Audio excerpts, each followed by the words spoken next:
But there are those in our party who believe that, as the presiding officer over the joint session of Congress, that I possess unilateral authority to reject electoral college votes. And I heard this week that President Trump said I had the right to overturn the election. But President Trump is wrong. I had no right to overturn the election. The presidency belongs to the American people and the American people alone. And frankly, there is no idea more un-American than the notion that any one person could choose the American president. Under the Constitution, I had no right to change the outcome of our election. And Kamala Harris will have no right to overturn the election when we beat them in 2024.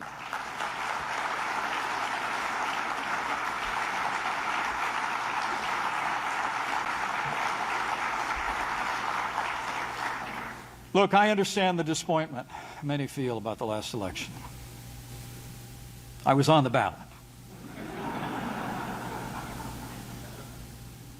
But whatever the future holds, I know we did our duty that day. John Quincy Adams reminds us, duty is ours. Results are God's. And the truth is, there's more at stake than our party or political fortunes. Men and women, if we lose faith in the Constitution, we won't just lose elections. We'll lose our country.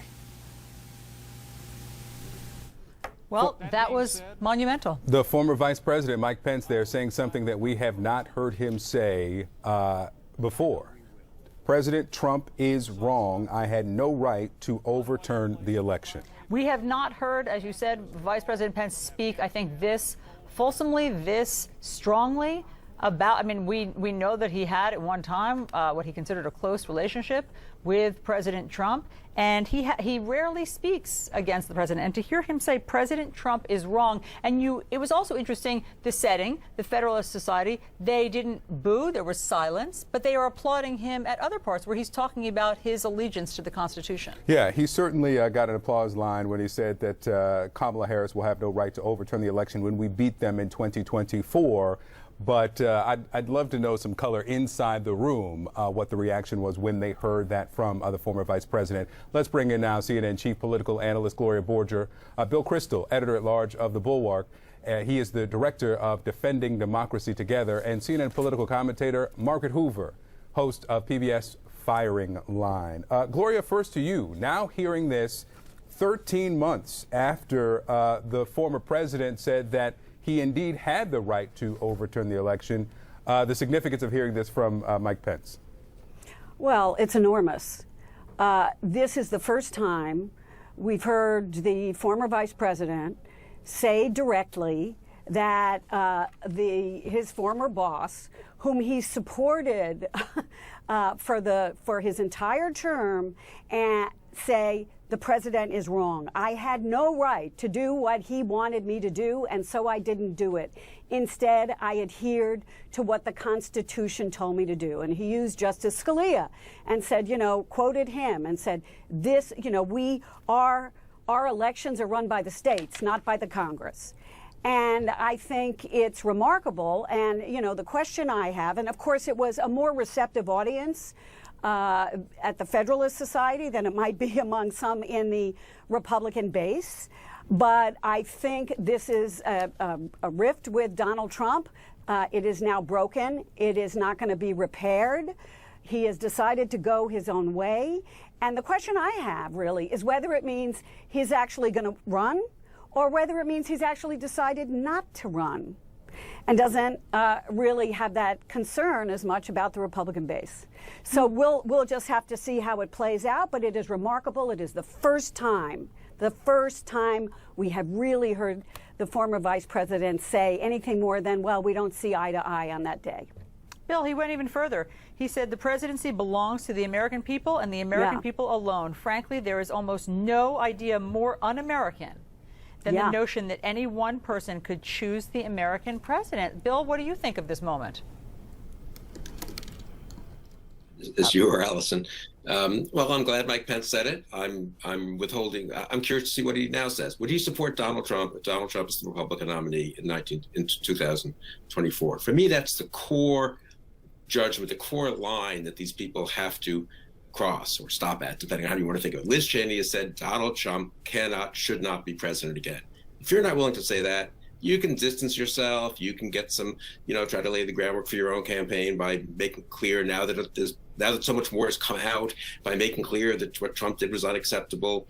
You can try to position yourself as one notch to the more respectable side of Trump. But if you're not willing to say you won't support him in 2024, from my point of view, it's ultimately not that meaningful.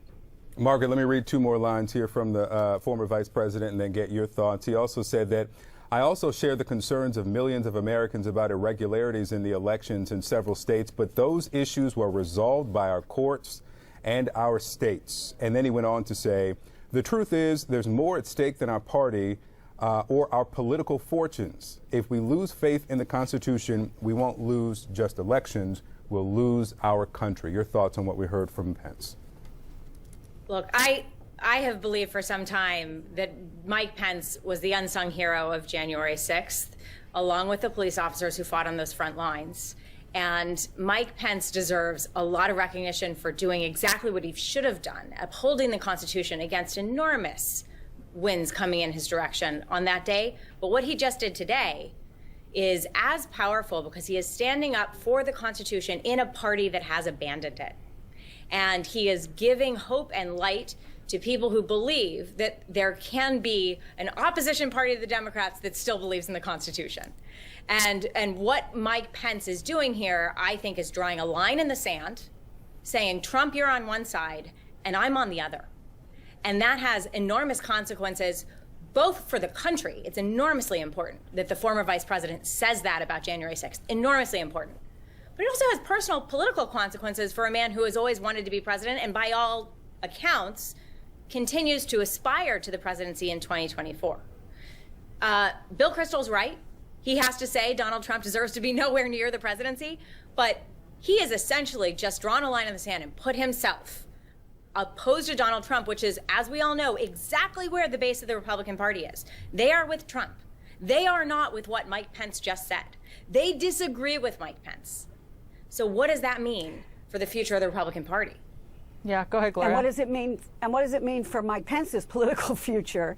And that's why I say maybe he's thinking about not running. Who knows? But just think of the context in which this occurred today, in which we had the Republican National Committee vote to censure Liz Cheney and Adam Kinzinger, and said that what occurred on January 6th was legitimate political discourse, although they tried to walk that back and say that the people who were protesting peacefully were the ones who were doing legitimate political discourse. But they did vote to censure the two people who effectively support what Mike Pence just said today to the Federalist Society.